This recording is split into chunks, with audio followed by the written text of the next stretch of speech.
Corner Radio Bisnis Pas FM. Halo mitra bisnis, Tax Corner Nena Amelia kali ini membawa pertanyaan Ibu Melani di Jakarta. Pak Agus, perusahaan kami menyewakan apartemen dan digunakan untuk karyawan ekspatriat selama ini, biaya sewa apartemen, melakukan koreksi fiskal atas biaya sewa apartemen ini. Yang mau ditanyakan apakah perusahaan harus melakukan pemotongan PPh pasal 21 kepada karyawan yang menerima tersebut. Dan apakah kami juga tetap harus melakukan pemotongan PPh sewa kepada pemilik apartemen?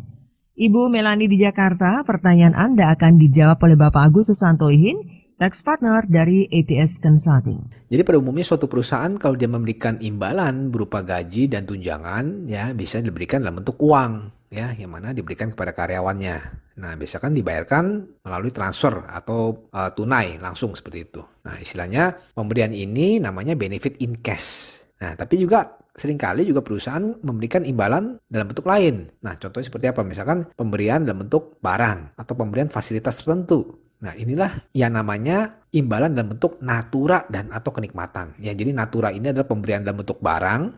Ya, contohnya pemberian fasilitas makan bersama atau pemberian bingkisan hari raya ya dalam bentuk barang atau pemberian hadiah kepada karyawannya. Nah, inilah namanya bentuk natura. Nah, sedangkan kalau kenikmatan ya, kenikmatan itu misalkan perusahaan memberikan fasilitas mobil ya, mobil perusahaannya digunakan oleh karyawannya ya, bisa dibawa pulang seperti itu. Nah, itu namanya kenikmatan. Nah, ada lagi misalkan perusahaan memberikan fasilitas rumah ya, rumah dinas atau misalkan menyewakan apartemen seperti itu. Nah, inilah namanya kenikmatan. Ya, ada lagi namanya misalkan fasilitas pengobatan. Nah, itu juga pemberian dalam bentuk kenikmatan seperti itu. Jadi dengan berlakunya Undang-Undang Nomor 7 2021, dia Undang-Undang Harmonisasi Peraturan Perpajakan, itu mengatur kalau natura dan atau kenikmatan itu adalah objek pajak penghasilan, ya, yang mana dikenakan pemotongan PPh pasal 21 apabila si penerimanya adalah wajib pajak orang pribadi. Nah, sedangkan kalau misalkan penerimanya adalah wajib pajak badan, maka harus dilakukan pemotongan PPh pasal 23. Jadi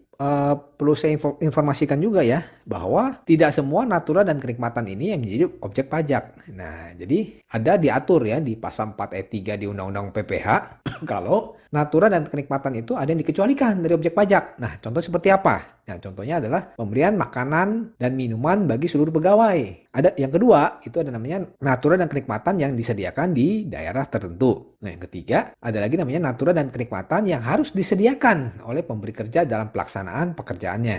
Nah, yang keempat adalah natura dan kenikmatan yang mana bersumber dari APBN atau APBD.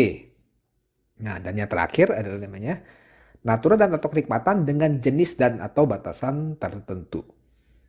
Nah, kalau kita lihat aturan di teknisnya ya di PMK 66 tahun 2023 ya, di situ ada mengatur mengenai jenis daftar natura dan kenikmatan yang mana dikecualikan dari objek pajak penghasilan. Nah, salah satunya itu adalah fasilitas tempat tinggal ya, yang mana fasilitas tempat tinggal dari pemberi kerja yang hak pemanfaatannya itu dipegang oleh individual. Nah, contohnya seperti apa? Contohnya apartemen ya atau rumah tapak yang mana diterima oleh pegawai tapi secara keseluruhan itu bernilai tidak lebih dari 2 juta rupiah untuk tiap pegawai dalam jangka waktu 1 bulan. Nah, jadi bisa saya simpulkan nih ya, misalkan untuk fasilitas apartemen yang mana diterima oleh pegawai yang dikecualikan dari objek pajak penghasilan itu dengan batasan tidak lebih dari 2 juta dalam jangka waktu 1 bulan. Nah, misalkan begini. Misalkan fasilitas sewa apartemen ya yang mana dibayarkan oleh perusahaan sebesar 10 juta per bulan. Ya. Maka penghasilan yang mana dikenakan ya sebagai objek pemotongan PPh pasal 21-nya adalah 8 juta. Nah, 8 juta itu didapat dari mana?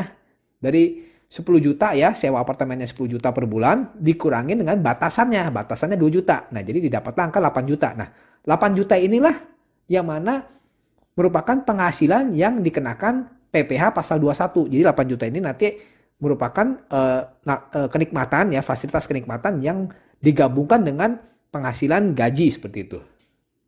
Nah, selanjutnya ya untuk sewa apartemen ini ya oleh perusahaan Bu Melani ya yang mana Ibu Melani menyewa apartemen ini, tetap wajib dilakukan pemotongan PPh pasal 4 ayat 2 ya. Tetap wajib dipotong PPh-nya ya, tarifnya adalah sebesar 10% yang sifatnya final ya kepada pemilik. Nah, jadi tetap ya walaupun atas fasilitas sewa apartemen ini merupakan objek PPh 21, tapi perusahaan ibu juga tetap wajib motong PPh ya, motong PPh kepada si pemiliknya ya, sebesar 10% dari jumlah bruto sewa. Nah, aturannya kita lihat di aturannya di PP 34 tahun 2017 yang mengatur mengenai pajak penghasilan dari persewaan tanah dan atau bangunan. Nah, selanjutnya untuk perlakuan biaya fasilitas sewa apartemen ini yang mana diberikan kepada karyawan itu tentunya bisa menjadi beban perusahaan ya, bisa mengurangi penghasilan bruto perusahaan ibu. Oke, demikian dari saya. Saya Agus Santolihin, semoga bermanfaat untuk Bu Melani dan pendengar. Demikian Agus Susanto Lihin, Tax Partner ATS Consulting dalam Tax Corner Radio Bisnis Pas FM. Jika Anda memiliki pertanyaan seputar pajak, email ke redaksi@pasfm.com.